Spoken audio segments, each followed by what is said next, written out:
As head of the Commonwealth, the Queen used the occasion of her annual message to address the issue of how best to protect the environment.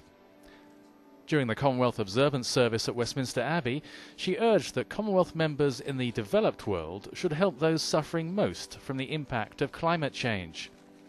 She added that the impact of pollution can be greatest on poor communities.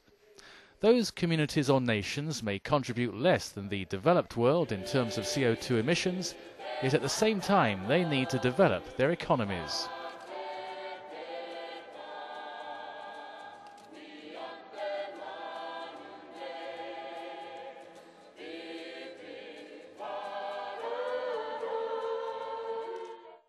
People in the South are much more preoccupied with poverty and concerns related to that, malnutrition and so on and so forth. People in the North tend to think more in terms of environment and mitigation of climate change and so on. It's not a divide as such, but I think more has to be done to integrate those two viewpoints so that we can deal with poverty and also address the environmental issues. And the Commonwealth is ideally placed to bring about that integration. Last November, the Commonwealth heads of government met in Langkawi in Malaysia, and they made tackling climate change a priority. A leading expert from Sri Lanka emphasised that development has to be on sustainable guidelines.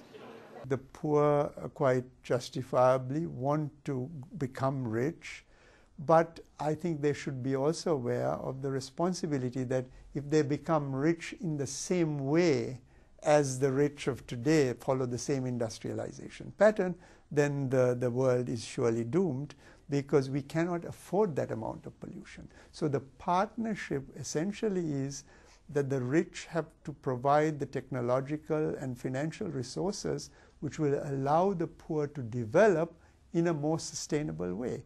And the poor have to cooperate, in a sense, by taking this more environment-friendly and climate-friendly path. Professor Munasinghe is clear that climate change is happening and will continue. The poorest regions and countries are the most vulnerable in his view. He urges that meeting such challenges requires a collective approach from government, business and civil society. Government alone, in his opinion, cannot achieve the restraining effect on climate change to make our world habitable. Reality is even more grim, that more carbon dioxide is being poured out today, much more than even before, and we are going to face probably 3 degrees of temperature rise or more. So we have to face that challenge, and it will happen. It is certain that the poor will suffer most, and our primary responsibility should be to protect the poor through adaptation. At the same time, we have to undertake mitigation to make sure that the climate change effects do not become even worse than what we expect. But the view is not entirely pessimistic. Professor Munasinghe sees in the Commonwealth and beyond the capacity for North and South to combine.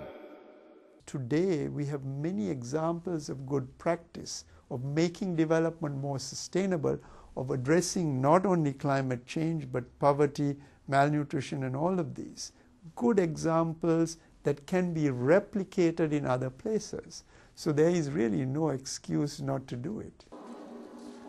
The Commonwealth's historic links are well known, but the Queen's annual message and Professor Munasinghe's lecture point towards the potential for international cooperation. Far from being antiquated, the Commonwealth could play a leading role in this critical juncture of world history as climate change threatens the future of rich and poor alike.